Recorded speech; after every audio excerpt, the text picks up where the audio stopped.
Abdurrahman bin of रज़ियल्लाहु अन्हु की तिजारत, मुनाफा और सखावत की मशहूर कहानियाँ। अब्दुर्रहमान बिन औफ रज़ियल्लाहु अन्हु रसूलुल्लाह सल्लल्लाहु अलैहि वसल्लम के अजीम सहाबी थे, जो अशरा मुबश्शिरा यानी जिनको जन्नत की बशारत दी गई में से एक थे। वो तिजारत में इंतहाई कामयाब थे और सहाबा कराम में सबसे अमीर समझे जाते थे, लेकिन उनकी दौलत का सबसे बड़ा राज अल्लाह की राह में खुले दिल से खर्च करना था। उनकी ज़िंदगी ईमानदारी, मेहनत, तवक्कुल और सखावत की बेहतरीन मिसाल है। आइए उनकी तिजारत और सखावत की चंद मशहूर कहानियाँ सुनते हैं। जब अब्दुर्रहमान बिन औफ रज़ियल्लाहु अन्हु मक्का से मदीना हिजरत करके आए तो उन्होंने अपना सारा माल मक्का में छोड़ दिया था। वो खाली हाथ मदीना पहुँचे। रसूलुल्लाह सल्लल्लाहु अलैहि वसल्लम ने मुहाजिरीन और अंसार के दरमियान उखुवत कायम की तो उनका भाई साद बिन रबी रज़ियल्लाहु अन्हु बने, जो मदीने के अमीर तरीन शख्स थे। साद रज़ियल्लाहु अन्हु ने खुलूस से अर्ज़ किया, मेरा सारा माल आधा तुम्हारा और मेरी 2 बीवियों में से जो पसंद हो उसे तलाक देकर तुमसे शादी करा दूंगा। अब्दुर्रहमान रज़ियल्लाहु अन्हु ने मुस्कुराकर कहा, अल्लाह तुम्हारे माल और अहल में बरकत दे, मुझे बस बाजार का रास्ता बता दो। वो बाजार गए और छोटी तिजारत शुरू की, पनीर, मक्खन, खुश्क दही वगैरह। अल्लाह ने उनकी तिजारत में ऐसी बरकत डाली कि जल्द ही वो बहुत अमीर हो गए। वो शाम और हिजाज के दरमियान बड़े काफलों से तिजारत करते थे। पहली मशहूर सखावत की कहानी, 700 ऊँटों वाला काफला।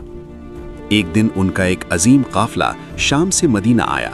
उसमें 700 ऊँट लदे हुए थे, अनाज, कपड़े, मक्खन, खुशबुएं और दीगर कीमती अशिया से भरे हुए।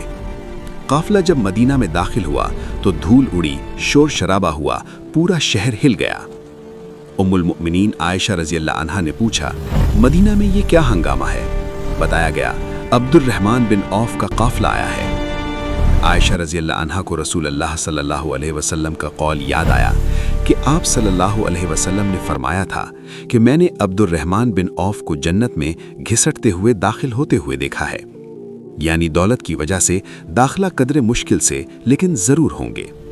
ये बात अब्दुर्रहमान रज़ियल्लाहु अन्हु तक पहुंची तो वो फौरन आयशा रज़ियल्लाहु अन्हा के पास गए और कहा, मैं आपको गवाह बनाता हूं कि ये पूरा काफला, इसका सारा सामान ऊँटों समेत अल्लाह की राह में सदका है। ऊँट उतारे भी ना थे कि सब कुछ गरीबों, मिस्कीनों और ज़रूरतमंदों में तकसीम कर दिया गया। दूसरी मशहूर सखावत, ग़ज़वा तबूक के लिए अजीम अतिया। जब रसूलुल्लाह ने ग़ज़वा तबूक के लिए जिहाद की तैयारी का ऐलान किया तो सहाबा से फ़ी सबीलिल्लाह खर्च करने की अपील की। अब्दुर्रहमान बिन औफ रज़ियल्लाहु अन्हु सबसे आगे आए।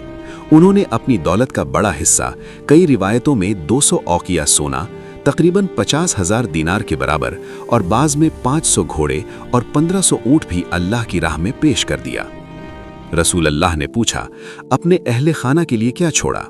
उन्होंने जवाब दिया, अल्लाह और उसके रसूल का वादा करदा अज्र छोड़ा है।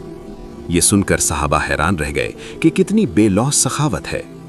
तीसरी मिसाल, वफ़ात पर वसीयत। अब्दुर्रहमान बिन औफ रज़ियल्लाहु अन्हु की वफ़ात के वक्त उनकी दौलत इतनी थी कि सोने के ढेर तकसीम करते वक्त कुल्हाड़ियों से काटना पड़ा।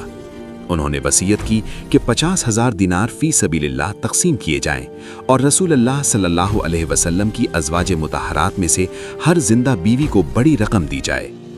उनकी तिजारत का राज था हलाल कमाई, ईमानदारी, सूद से मुकम्मल परहेज और कसरत सदका। वो फरमाते थे कि दौलत अल्लाह की अमानत है, इसे राह खुदा में खर्च करो तो बरकत बढ़ती है।